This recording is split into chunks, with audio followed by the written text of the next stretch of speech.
I have a problem. You see, I love playing VR games, but Steam doesn't have the ones I want, and even if they do, it's ridiculously expensive. And that's not even counting the price of the headset itself. It's literally like $400 for one headset. And wait, let me double check something. Yep, I'm broke.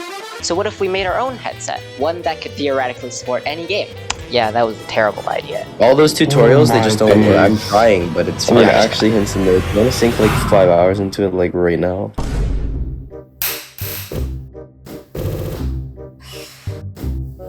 Alright, here's our plan. First, we have to figure out what direction I'm facing. To do that, we can use a gyroscope module. No, not that one. There we go. After we know what direction I'm facing, I still have to send that data to a computer. Then the computer can figure out the best way to move a mouse cursor so that in-game, my head turns the same way I do in real life. And finally, we have to figure out how to send the computer screen data to my phone while I'm wearing the headset so I can see the game. To be honest, at this point we still have no idea how to do any of this. That's just the first idea we came up with. We have 3 days to figure something out, so hopefully we get this work. And for some more context, we're making this for the V-Shacks Hackathon. It's definitely pronounced that way. So I should probably introduce my teammates. Hi, I'm Alex. I'm a full stack web dev. I like React, Next.js, and Python. Of the three of us, he's probably the best at making websites, so he'll be the one figuring out how to send computer screen data to my phone. What are you thinking so far? I think we're gonna use probably either WebSockets or some sort of code and video like data stream. Okay, Ryan, do you want to say hi? What? Oh my days. Hi, I'm Ryan. Yeah. My name is Ryan. Nice. Alright, it's 3 AM and I've pretty much done nothing today, except for write a script for a project that I haven't started on. Yeah, that's tomorrow's problem. Alright, so it's Sunday, and we actually got a lot done today. Mainly I focused on mouse automation, which required a bit of math. Yeah, I know, math, but I mean, sometimes math can be useful. So imagine I'm looking in this direction, and the gyroscope module tells me the angle for these 3 directions. Now here's the question. Where is this point?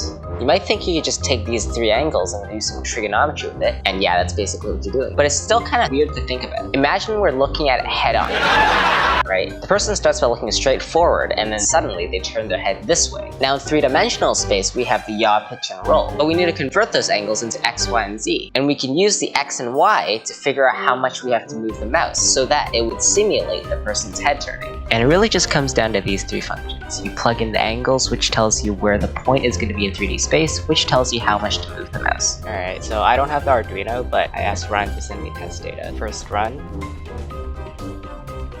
Okay. I think it does work.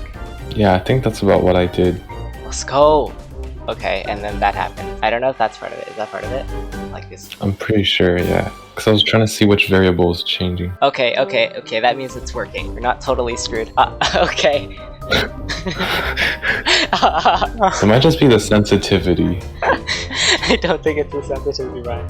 After I figured that part out, I tried helping Ryan with his Arduino, and I'm dead. Jeez, the angle just keeps on getting bigger. Imagine being called Arduino. I'm gonna try again. What the hell is this dog water? It looks so much better, and I can just stick it onto the breadboard directly. Why is Arduino so brain dead? Ow! Why are the pins so sharp? yeah, so eventually we figured out how to get the Arduino part to work.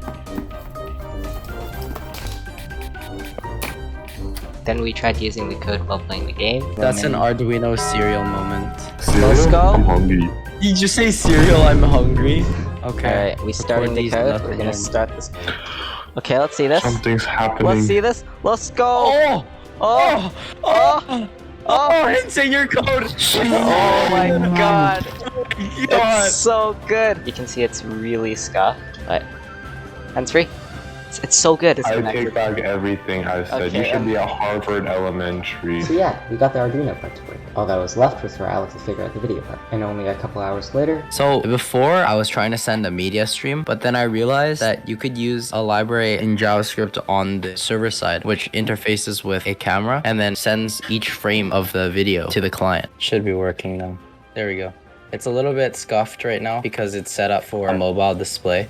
Still pretty good though. Like just the fact that it works is already incredible. Yeah, so it works Let's surprisingly go. well. In order to get this to work, I had to work for 15 plus hours over 2 days. And then now that I figured out that there's just such a simple way to do it, it was like so relieving that I was able to get it to work for the hackathon. So now with all 3 parts finished, all that was left was for me to go to Alex's house to film the entry video. So I was supposed to meet with Alex today, but I've been walking for 3 hours and I still haven't heard from him. So I just texted his mom and apparently he's still asleep.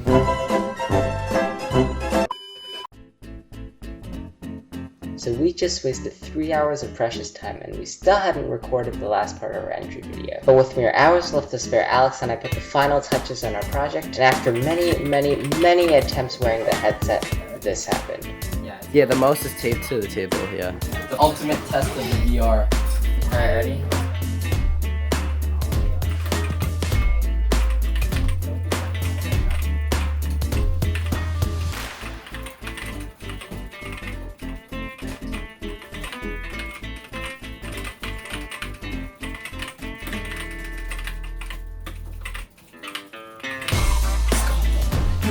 You had half a heart.